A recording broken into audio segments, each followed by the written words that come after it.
हमारे बीच में हैं। आप उत्तर प्रदेश से आते हैं और भारतीय जनता पार्टी की नीति हमारे माननीय प्रधानमंत्री जी नरेंद्र मोदी जी के नेतृत्व से प्रभावित होकर भारतीय जनता पार्टी के परिवार में शामिल हो रहे हैं। हम आपका स्वागत करते हैं। जतिन प्रसाद जी, जैसा कि आप सब लोग जानते हैं, उत्तर प्रदेश के बड़े कद्दावर नेता हैं। आप पूर्व में केंद्रीय मंत्री रहे हैं। कांग्रेस संगठन में कई विभिन्न पदों में आपने कार्य किया है। आपके पिताजी स्वर्गीय जितेंद्र प्रसाद जी उत्तर प्रदेश के बहुत बड़े नेता रहे हैं। हम आपका स्वागत करते हैं भारतीय जनता पार्टी में। और मैं आदरणीय पीयूष गोयल जी जो आज हमारे मध्य हैं, उनसे मैं आग्रह करता हूं कि वह श्री जतिन प्रसाद जी को पार्टी की सदस्यता दिलाएं और पार्टी की सदस्यता की पर्ची उनको सौंपे।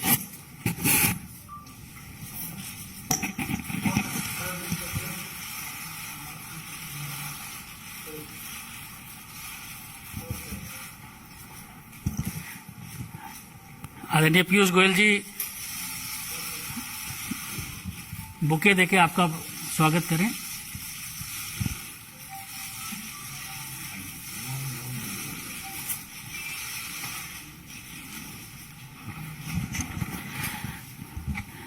इस अवसर पर मैं केंद्रीय मंत्री आदरणीय पीयूष गोयल जी से आग्रह करूंगा कि जतिन प्रसाद जी का शब्दों के माध्यम से स्वागत करें। आदरणीय पीयूष गोयल जी। धन्यवाद अनिल जी।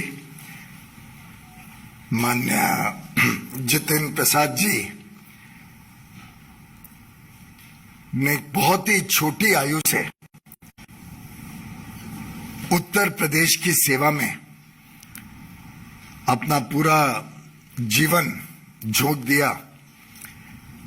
मुझे अभी भी याद है, शायद इनकी उम्र शायद सिर्फ 27 वर्ष की थी जब आकाशात्मक एकदम सडनली उनके पूज्य पिताजी का देहांत हुआ।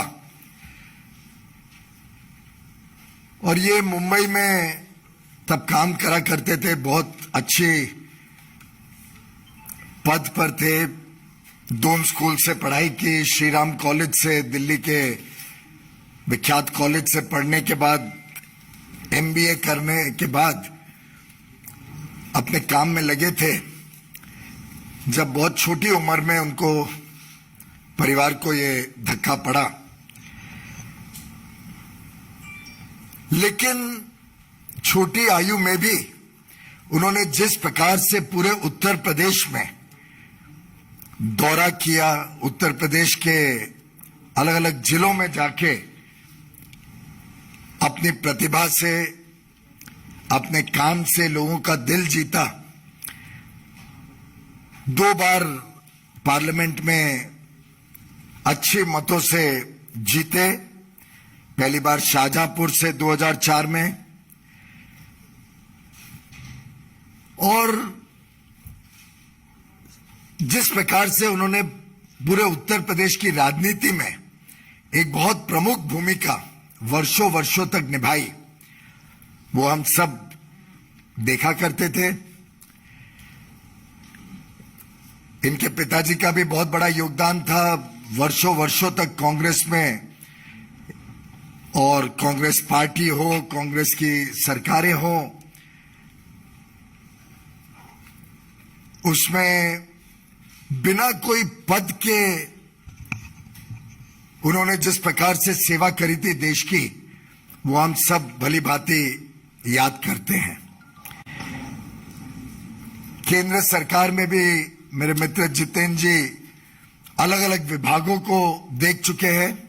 मिनिस्टर के नाते काफी बड़ा अनुभव है उनका, चाहे वो इस्पात मंत्रालय हो, चाहे पेट्रोलियम एंड नेचुरल गैस हो, चाहे वो सड़क परिवहन हो या एजुकेशन मिनिस्ट्री, चारों में उन्होंने अपनी छाप छोड़ी थी। मुझे तो एक पर्सनल अनुभव भी है। मैं याद करता हूं कि जब ये पहले कांग्रेस की सरकार थी तब इन्होंने बहुत प्रयत्न करके उत्तर प्रदेश में अपने क्षेत्र में एक मीटर गेज से ब्रॉड गेज लाइन कन्वर्जन स्वीकृत तो करा पाई, लेकिन उसको गति नहीं दिलवा पाए थे कि वो जल्द से जल्द खत्म हो, जल्द से जल्द वो पूरा हो काम। मोदी जी की सरकार 2014 में आए तब ये सांसद नहीं रहे, लेकिन उत्तर प्रदेश की जनता की सुविधाएं सुधरे, उत्तर प्रदेश में अपने क्षेत्र में काम चालू रहे, उसके लिए लगातार पीछे पड़े रहे और रेल मंत्रालय के पीछे ऐसा पड़े रहे कि उन्होंने उस प्रोजेक्ट को कंप्लीट करवाया मोदी सरकार आने के बाद। तो एक प्रकार से ऐसे युवा नेता, जमीन से जुड़े हुए नेता, लोकप्रिय नेता और जिनकी प्राथमिकता समाज सेवा रही हो, जिनको देश के प्रति प्रेम हो, ऐसे एक बहुत ही कद्दावर नेता जैसे अनिल जी ने कहा, उत्तर प्रदेश की राजनीति में जिनका बहुत बड़ी भूमिका आगे मैं देख पा रहा हूं, ऐसे श्री जितेंद्र प्रसाद जी हम सबको आज हमारी पार्टी के साथ प्रधानमंत्री नरेंद्र मोदी जी के नेतृत्व के साथ श्री जेपी नड्डा जी की अध्यक्षता में भारतीय जनता पार्टी में जुड़ रहे हैं। मैं इनका तहे दिल से स्वागत करता हूं और मुझे विश्वास है कि इनके आगमन से पार्टी को भी बल मिलेगा और जितेंद्र प्रसाद जी को देश सेवा, समाज सेवा के लिए एक अच्छा मौका मिलेगा। जितेंद्र जी, आप भी कुछ कहना चाहें? बहुत बहुत धन्यवाद आदरणीय पीयूष गोयल जी, आपने जो मेरे बारे में जो वक्तव्य रखा। अनिल बलूनी जी, आपका भी धन्यवाद। सर्वप्रथम तो मैं आज के इस दिन भारतीय जनता पार्टी के राष्ट्रीय अध्यक्ष श्री जेपी नड्डा जी, देश के यशस्वी प्रधानमंत्री आदरणीय नरेंद्र मोदी जी, इस देश के कर्मयोगी गृह मंत्री आदरणीय अमित शाह जी और समस्त भारतीय जनता पार्टी नेतृत्व का मैं धन्यवाद अर्पित करता हूं कि उन्होंने आज इस भारतीय जनता पार्टी परिवार में मुझे सदस्यता और सम्मान दिया है। और ये मेरे राजनीतिक जीवन का एक नया अध्याय शुरू हो रहा है। जैसे कि आप जानते हैं, मेरा कांग्रेस पार्टी से 3 पीढ़ियों का साथ रहा है। तो ये महत्वपूर्ण निर्णय जो मैंने लिया है, बहुत विचार मंथन और सोच के बाद मैं इस फैसले पे पहुंचा हूं। और सवाल ये नहीं है आज कि मैं किस दल को छोड़ के आ रहा हूं, मगर सवाल ये है कि किस दल में जा रहा हूं और क्यों जा रहा हूं।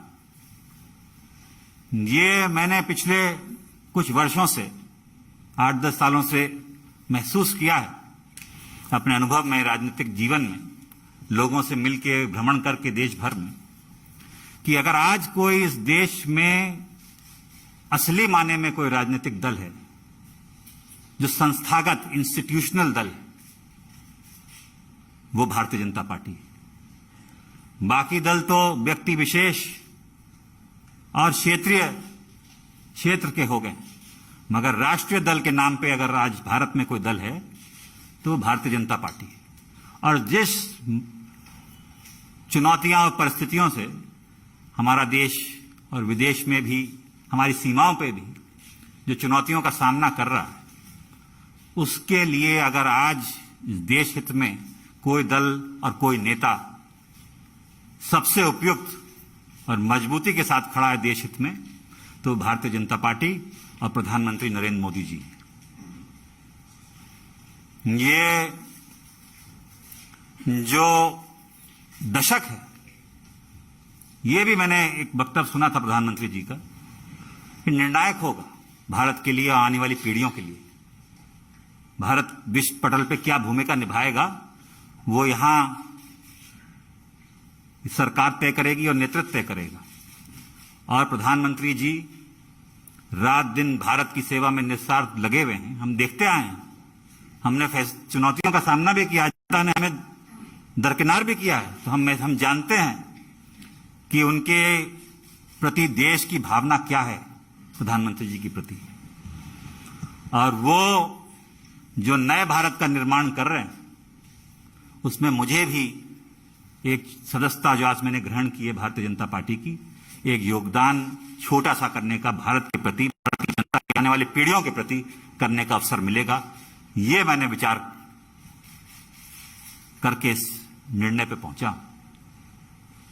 कल्याणकारी योजनाएं तो प्रधानमंत्री जी ने की हैं, जो गांव-गांव हम देखते हैं, चाहे विद्युतीकरण हो, शौचालय हो, गैस योजना हो, तमाम उन गरीबों का ध्यान रखा है और उन लोगों का ध्यान रखा है जो असली में जरूरतमंद है। और दूसरा कारण यह भी है कि जिस दल में मैं था, मुझे ये महसूस होने लगा कि हम लोग राजनीति में हैं और राजनीति एक माध्यम है, दल भी माध्यम है। अगर आप अपने लोगों के हितों की रक्षा नहीं कर सकते, उनके लिए काम नहीं आ सकते, तो आपका राजनीति और दल से में रहने में क्या औचित्य है? तो यही मेरे मन में, और चाहे वो देश हित हो, चाहे वो प्रदेश हो, चाहे वो जिला हो, अगर आप अपने लोगों के उपयोग नहीं आ सकते, उनके सहायता के लिए आप मौजूद नहीं हो सकते और आपके इस लायक नहीं हैं कि आप अपनी जनता के हितों की रक्षा कर पाएं, तो वो मुझे महसूस होने लगा कि वो कांग्रेस पार्टी में नहीं कर पा रहा। भारतीय जनता पार्टी वो माध्यम बनेगा, वो सशक्त संगठन, देशव्यापी इतना संगठन, इतना मजबूत नेतृत्व जो आज देश को जरूरत है। मैं इस वक्त ज्यादा बोलना नहीं चाहता, मेरा काम बोलेगा। मैं धन्यवाद देना चाहता हूं सभी मेरे उन कांग्रेसजनों का जिनका मुझे आशीर्वाद मिला और साथियों का इतने वर्ष तक। मगर अब मैं समर्पित एक, गोयल जी आप सब जानते हैं, आपका धन्यवाद दूंगा। एक कार्यकर्ता के रूप में भारतीय जनता पार्टी के मैं कार्य करूंगा और वही उद्देश्य, सबका विकास और सबका साथ, जो उद्देश्य है एक भारत और श्रेष्ठ भारत का, वो लेके एक कार्यकर्ता के रूप में मैं काम करूंगा। बहुत बहुत धन्यवाद आप सभी लोग। धन्यवाद धन्यवाद जी। एक मिनट, अभी आप इसके बाद माननीय राष्ट्रीय अध्यक्ष जी से भी मुलाकात करेंगे, और क्योंकि कोविड गाइडलाइंस है, सब लोग पालन कीजिए। ये टिक टैक थोड़ी देर बाद में एक एक करके सबको देंगे, कृपया अनुशासन बनाए रखें।